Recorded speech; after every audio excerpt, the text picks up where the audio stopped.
లైన్లో అందుబాటులో ఉన్న నమస్కారం క్రాంతి కుమార్ గారు. నమస్కారం అండి. దొండ్ర కుమారస్వామి గారు ప్రైమ్ 9లో 118 రోజులు శాటిలైట్ టెలివిజన్లోనే మనం ఎడ్యుకేషన్ గురించి ఒక స్పెషల్ బులెటిన్ తీసుకొచ్చాం.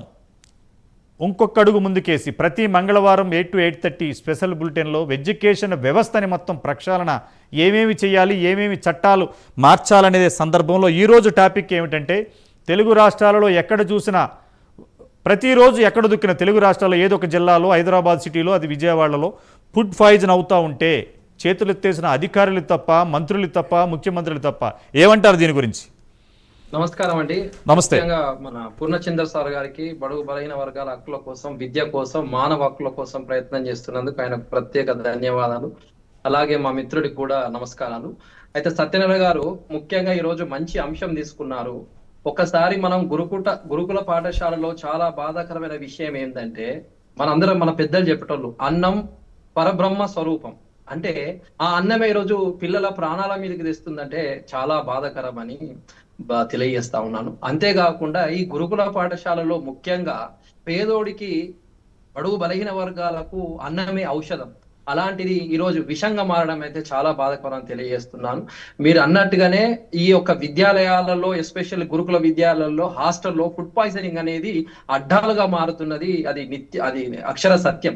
అయితే ఓవైపు ప్రభుత్వం కూడా చర్యలు తీసుకున్నప్పటికీ మరోవైపు అధికారుల నిర్లక్ష్యం మాత్రం అడ్డు లేకపోతుంది అనేది మాత్రం, దానివల్ల పిల్లల ప్రాణాలతో చెలగాటం ఆడుతున్నది అనేది ఇది అక్షర సత్యం. ఇది కేవలం వైఫల్యం కాదు, ఇది అధికారుల నిర్లక్ష్యం వల్ల కొంత చాలా ఇబ్బందిగా, ఇది ఒక జాతీయ స్థాయిలో చర్చించదగ్గ విషయం అవుతుందని తెలియజేస్తున్నాను.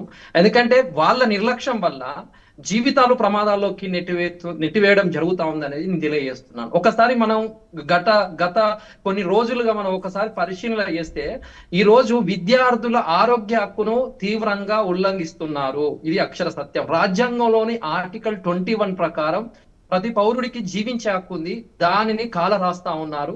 ఒక్కసారి మనం చూసుకున్నట్లయితే 14/7/2025 నల్గొండ జిల్లాలో, ఇది మన ముదిగొండ ఎస్టీ బాలికల స్కూల్లో మొట్టమొదటిసారిగా ఈ క్యాబేజ్ కర్రీను మన నెక్స్ట్ డే రోజు మటన్ తో కలిపి ఇవ్వడం వల్ల 52 మంది విద్యార్థులు అస్వస్థకు గురయ్యారు.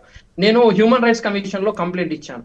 తర్వాత 17/7/2025లో జగిత్యాలలో మహాత్మా జ్యోతిరావు పూలేలో మన ఆల్మోస్ట్ 30 మంది అస్వస్థకు గురయ్యారు. తర్వాత 27/7/2025 నాగర్ కర్నూలు జిల్లాలో ఉయ్యాలవాడ జ్యోతిరావు పూలేలో ఆల్మోస్ట్ 111 మంది, చాలా అత్యంత ఘోరమైన ఘటన. తర్వాత మనకు ఈ రోజు 5 నిన్న 4/8/2025 ఖమ్మంలో 37 మంది, భూపాలపల్లిలో 27 మంది, ఆసిఫాబాద్ లెబ్బన్లో జరిగిన ఘటనలు. ఆల్మోస్ట్ ఇవన్నీ ఇది యాదృచ్ఛ్యం కాదు, ఇది అధికారుల నిర్లక్ష్యమే అని తెలియజేస్తున్నాను. ఈ ఘటనపై నేను మానవ హక్కుల కమిషన్ లో కూడా నేను కంప్లైంట్ ఇవ్వడం జరిగింది. ఒకసారి ఎన్హెచ్ఆర్సీ కూడా ఏం చెప్తాందంటే 48 మరణాలు, 886 ఘటనలు జరుగుతా ఉందని చెప్పడం చాలా బాధాకరం. ఒకసారి గుర్తు చేస్తే, మరి ఈ సమస్యలకు కారణాలు ఏంది అని మనం ఒకసారి ఈ సందర్భం మనం చర్చిస్తే, నాణ్యత లేని ఆహారం, మాంసం కావచ్చు, నూనె కావచ్చు, కూరగాయలు కావచ్చు, ఇతర పండ్లు కావచ్చు, ఏది కానీ, తర్వాత ఎలాంటి టెస్ట్ చేయకుండా డైరెక్ట్ వండడం, వడ్డింపు చేయడం. తర్వాత ఈ వాళ్ళకు ఏదైతే విద్యార్థులు, ఒక్కొక్క విద్యార్థికి ప్రభుత్వం ఎంత చెల్లిస్తుందో దాంట్లో 90% దోపిడీ చేస్తారు, మొత్తం 10% కల్తీ చేసి ఏదో చేస్తా ఉన్నారు. అలాగే వాళ్ళ వంట అంటే వాళ్ళకు శిక్షణ ఉండదు. తల్లిదండ్రులు ఫిర్యాదు చేస్తే పిల్లలు చేసినా కూడా పట్టించుకోరు.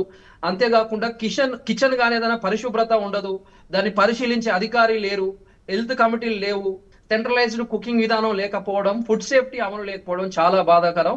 అయితే ఇంతకుముందు మీరు అన్నట్టు కమిటీలు వేయలేదు కాదు, ప్రభుత్వం టాస్క్ ఫోర్స్ ఉత్తర్వులు జారీ చేసింది. సత్యనారాయణ గారు నవంబర్ 2024లో ప్రత్యేక టాస్క్ ఫోర్స్ ఏర్పాటు చేయడం జరిగింది. అయితే ఈ కమిటీలో కూడా ఫుడ్ సేఫ్టీ కమిషనర్ ఒకరిని, తర్వాత అదనపు డైరెక్టర్ ఒకరిని, తర్వాత జిల్లా స్థాయి అధికారిని కూడా ఇలా పెట్టారు.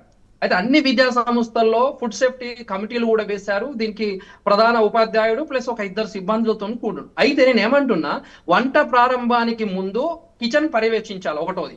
అలాగే నాణ్యమైన సరుకులతోని వంట చేస్తున్నారా లేదా వాళ్ళు చూడాలి 2. తర్వాత 3వది, భోజనం సిద్ధమైన తర్వాత ఈ హెడ్ మాస్టర్ ప్లస్ ఆ 2 కూడా రుచి చూడాలి, ఎట్లా ఉంది ఏందనేది. ఆ తర్వాతనే విద్యార్థులకు అందించాలని సిఎస్ గారు ఉత్తర్వులు జారీ చేశారు. మరి అది ఎందుకు అధికారులు పాటించడం లేదు? ప్రస్తుత చట్టాలు మరింత కఠినంగా చేయాల్సిన సందర్భాలు వచ్చినాయి. ప్రభుత్వాలు ఉత్తర్వులు జారీ చేస్తున్నాయి, కానీ అమలు విషయంలో అధికారులు మాత్రం, ఈ టాస్క్ ఫోర్స్ మాత్రం విఫలమైందనేది కుండబద్దలు కొట్టి చేస్తా ఉన్నాను. సో ఈ సందర్భంగా మీరు అన్నట్టు చట్టపరమైన చర్యలు ఎట్లా అంటే, ఈ ఫుడ్ పాయిజన్ ఘటనలకు కారణమైన అధికారులను బిఎన్ఎస్ చట్ట ప్రకారము మనకు సెక్షన్ 286 ఉంటాయి. అంటే మన విష పదార్థాలతో నిర్లక్ష్యం వల్ల ప్రమాదం జరిగితే వాళ్ళకి 5,000 జరిమానా ప్లస్ ఒక 6 నెలల శిక్ష ఉంటది. అలాగే సెక్షన్ 274 ఉంటది సత్యనారాయణ గారు. ఈ యొక్క ఆహారం ఏదైనా పానీయాల ద్వారా కల్తీ కానీ ఏదైనా జరిగినప్పుడు వారికి అది కూడా పెడతారు. అంతేకాకుండా ముఖ్యంగా ఫుడ్ టెస్టింగ్ లేకుండా వడ్డించడమే నేరం అనే ఒక ప్రత్యేకమైన చట్టాన్ని తీసుకురావాలి. ఎందుకంటే ఈ ఆరోగ్యానికి హానికరమైన ఏజెన్సులు ఎవరైతే ఈ కాంట్రాక్టర్లు ఉంటారో వాళ్ళ లైసెన్సులు కూడా రద్దు చేయాలి. ఒకసారి ఎవరిదన్నా కాంట్రాక్టర్ చేతిలో జరిగితే వాళ్ళది బ్లాక్ లిస్ట్ లో పెట్టాలి, అది అనివార్యం చేయాలి. ఎందుకంటే చట్టాలు ఉన్నాయి కానీ అమలు లేకపోవడం అనేది చాలా సమస్య. ఈ నిర్లక్ష్యం అధికారులపై ఇలాంటి కఠిన చర్యలు తీసుకోవాల్సిన సందర్భం ఉంది. అయితే నేను ఈ రోజు ఈ వేదిక నుంచి కొన్ని సూచనలు చేయదలుచుకున్నా. ఎందుకంటే ఆహార నాణ్యత పరిశీలన, వంటకు ఉపయోగించే పదార్థాలు అది ఏదైనా కానీ ఇంక్లూడింగ్ కూరగాయల నుంచి ప్రతి ఒక్కటి నాణ్యంగా తీసుకోవాలి, ఉన్నాయా లేవో నిర్ధారించుకోవాలి. ఈ కలుషిత ఆహారాన్ని నివారించడానికి కొన్ని కఠినమైన తనిఖీలు మరియు నాణ్యత పరీక్షలు అమలు చేయాల్సిన సందర్భం ఉంది. ముఖ్యంగా ఈ గడువు తీరిన ఏదన్నా ఆహార పదార్థాలు కానీ అలాంటి ఏదన్నా ఉన్నా కూడా ఒకసారి వాటిని నివారించాలి. మరియు వంటగదులు సంబంధించి నిల్వ ప్రదేశాలు ఎల్లప్పుడూ శుభ్రంగా ఉంచుకునే విధంగా చేయాలా. అక్కడ ఉన్న సిబ్బంది కూడా ప్రత్యేక శిక్షణ ఇవ్వాల్సిన సందర్భం ఉంది. మరి అంతేకాకుండా వాళ్ళు నిల్వ చేసుకునే పద్ధతులు కూడా ఏ విధంగా ఉన్నాయి, తడి ఎలా ఉంది, పొడి ఎలా ఉంది, ప్రజెంట్ ఎలా ఉంది అనేది జాగ్రత్తగా చూసుకోవాలి. ఈ అధికారుల చేత ఈ వంటగదులు ఆహారంలో క్రమం తప్పకుండా తనిఖీ చేసే ఒక ప్రక్రియ కూడా పెట్టాలి. ప్రతి హాస్టల్లో ఫుడ్ నాణ్యత కమిటీని తప్పనిసరిగా చెయ్యాలి. అంతేకాకుండా నిర్లక్ష్యానికి కారకులైన వారు ఎవరైనా సరే, ఎంతటి వారైనా సరే వారిని సస్పెండ్ చేయాలి, డిస్పిన్ చేయాలి, దాన్ని ఆదర్శంగా తీసుకునే విధంగా ఉండాలి. ముఖ్యంగా ఈ కాంట్రాక్టర్లు ఎవరైతే ఉన్నారో ఈ మన థింగ్స్ సరఫరా చేసే వాళ్ళ మీద ఒక స్ట్రాంగెస్ట్ మన ఒక నిఘు మెకానిజం పనిచేయాలా. అప్పుడు మాత్రమే చేయవచ్చు అని చెప్తున్నాను. ఎందుకంటే ఈ అంబేద్కర్ మనకి ఏమని చెప్పాడు, విద్యను ఆయుధంగా మలుచుకోవాలని చెప్పారు సత్యనారాయణ. అలాంటిది ఈరోజు విద్యా గదులు జ్ఞానాన్ని పంచే కర్మాగారాలు అయితే అవి ఒక ఆహారాన్ని పంచే ఒక విషం పంపించేలా కావడం నిజంగా ఇది చాలా బాధాకరం అని తెలియజేస్తున్నాను. అంతేకాకుండా ఈ రోజు రాష్ట్రంలో ఒక పెద్ద చర్చగా మారింది కాబట్టి ప్రభుత్వం కూడా దీన్ని ఉక్కు పాదంతో కంట్రోల్ చేయాల్సిన సందర్భం ఉందని వేదిక నుంచి నేను తెలియజేస్తున్నా. ఒక ఇండిపెండెంట్ కమిటీ కూడా వేయాలి దీని మీద ప్రత్యేకంగా అని తెలియజేస్తాం. రైట్ మీతో మాట్లాడతాను మళ్ళీ.